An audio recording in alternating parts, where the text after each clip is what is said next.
உலகத்தையும் இந்த உலகத்தில் உள்ள எல்லாவற்றையும் படைத்து உண்டாக்கின தெய்வம், உண்டாக்கின தேவனானவர் வானத்திற்கும் வானத்துக்கும் பூமிக்கும் ஆண்டவராக இருக்கிறபடியால் இதுதான் முக்கியம். வானத்தையும் பூமியையும் சமுத்திரத்தையும் நீரூற்றுகள் எல்லாவற்றையும் உண்டாக்கின தெய்வம் மனிதனால கட்டப்பட்ட, மனிதனால உருவாக்கப்பட்ட, மனிதனால படைக்கப்பட்ட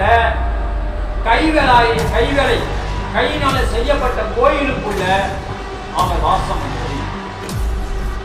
ஆமே, மனிதனால கட்டப்பட்ட கோயிலுக்குள்ள கடவுள் ஒருபோதும் வாசம் பண்ணுவது இல்லை. எத்தனை பேர் ஏத்துக்கிறீங்க?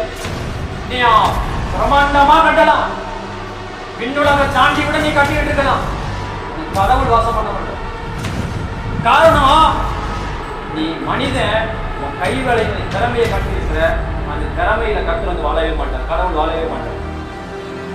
ஆமா, நீ பிரமாண்டமா 6 அடி 100 அடி 80 அடி வச்சிருக்கலாம், எவ்வளவு கோயில் வேணாலும் கட்டலாம், எவ்வளவு பெரிய தெய்வத்தையும் நீ கட்டலாம், ஆனா கடவுள் அங்க வாசம் பண்ண மாட்டார். நீ வச்சிருக்கிற பொருள் காலம் முழுவதும் வருஷம் முழுவதும் அங்கதான் இருக்கணும், அதுக்கு 4 கூட்டை போட்டுதான் போகணும்.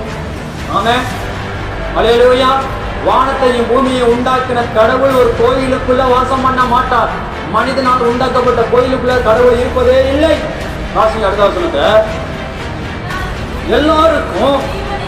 எல்லாருக்கும் ஜீவனையும் சுவாசத்தையும் சகலத்தையும் கொடுக்கிறவர் நமக்கு யாது ஒன்று தேவையானது போல மனுஷர் கைகளால் பணிவிடை கொள்வதும் இல்லை.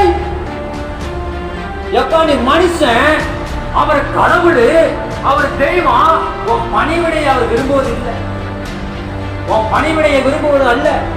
அவர் பரிசுத்தமுள்ள தெய்வம், அவர் நீதி உள்ள தெய்வம், உன் பணிவிடையை அவர் விரும்புவது இல்லை. நீ அவருக்கு பட்டு சாத்தலாம், அவருக்கு சந்தனம் கொடுத்தலாம், அவருக்கு கும்பம் வாங்கிக்கலாம், நீ என்ன வேணாலும் பண்ணலாம், ஆனா கடவுள் ஏத்துக்க மாட்டாரு. இருதயத்தை தான் ஏத்துக்குவார். அவர் உன் பலியை அல்ல, உன் இருதயத்தின் பலியை தான் விரும்புவார்.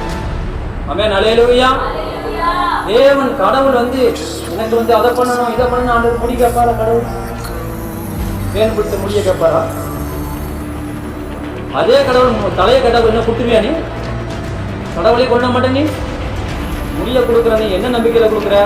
முடி வளர்ந்துரும்னு கொடுக்குற, தலையை கொடுத்து பாரு, ஏத்துக்குதான்னு பார்ப்போம். யோசிங்க, நீ சிந்திங்க. வேளாங்கண்ணிக்கு மொட்டை அடிக்க போறீல்ல, வேளாங்கண்ணி மொட்டையை போடுறீல்ல, கொட்டையப்பட்டு தாண்டி வரீல்ல, அதே வேளாங்கண்ணில தலையை கொடுத்து வயங்க ஆத்தா ஏத்துக்குவா, அம்மா ஏத்துக்க மாட்டாங்களா?